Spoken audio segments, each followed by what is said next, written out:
হেই everyone, আসসালামু আলাইকুম। আশা করি আপনারা সবাই ভালো আছেন। আলহামদুলিল্লাহ আমিও ভালো আছি। আজকে আমাদের মেনুতে হচ্ছে একটা স্পেশাল জিনিস।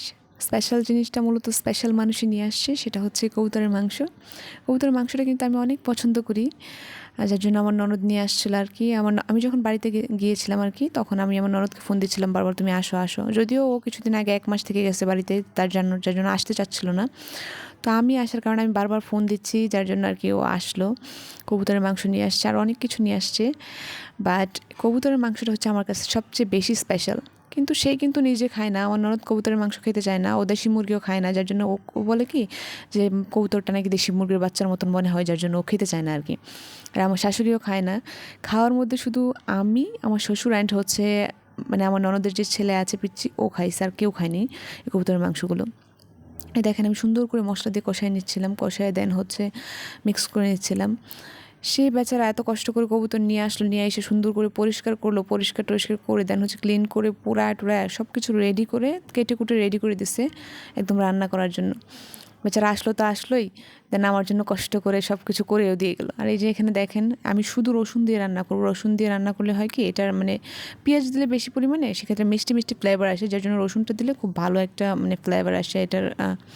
আর রসুনের অন্যরকম একটা ঝাঁজ আছে আর কি, ওই ঝাঁজটা আর কি খুব ভালো আসে।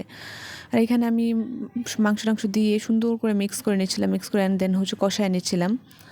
কষায় দেন হচ্ছে আমি আবার ঢাকনা দিয়ে দিয়েছিলাম। ঢাকনা দিয়ে দিয়ে সুন্দর কষে আমি মাঝখানে আর কয়েকবার ঢাকনা দিয়ে দিয়ে সুন্দর করে কষিয়ে নিয়েছিলাম। যে এখানে দেখেন, আর লাকড়ির জাল হয় কি একবার কম জলে একবার বেশি জলে, এটাই হচ্ছে প্রবলেম। আমি অবশ্যই আমার ননদকে থ্যাংক ইউ দিতে চাই এত স্পেশাল একটা জিনিস খাওয়ানোর জন্য, কারণ এটা সবসময় খাওয়া হয় না। ঢাকাতে তো ভুলেও খাওয়া হয় না, কারণ এগুলো কে পরিষ্কার করবে, যার জন্য আমি এত পরিষ্কার টরিষ্কার করতে পারি না। যার জন্য অবশ্যই আমি আমার ননদকে থ্যাংক ইউ দিব। আর এই যে দেখেন, এখানে আমি একটু পানি দিয়ে দিয়েছিলাম, যতটুকু প্রয়োজন আর কি পানি, ঠিক পানি দিয়ে সুন্দর করে কষিয়ে নিচ্ছিলাম। আর এখানে আমি কয়েকটা মরিচ, গোটা কয়েকটা মরিচ ভেঙে দিয়ে দিচ্ছিলাম, তাহলে মরিচের যে একটা ফ্লেভার আসবে। দেখেন মোটামুটি কিন্তু হয়ে গেছে এটা। আমি যেহেতু আমরা দুজন মানুষ খাবো, ও তো পিচ্ছি মানুষ, ও আর কি খাবে, অল্প একটু খাবে, তো ওইরকম কিছুই অ্যাড করিনি, শুধু রসুন দিয়ে রান্না করেছি।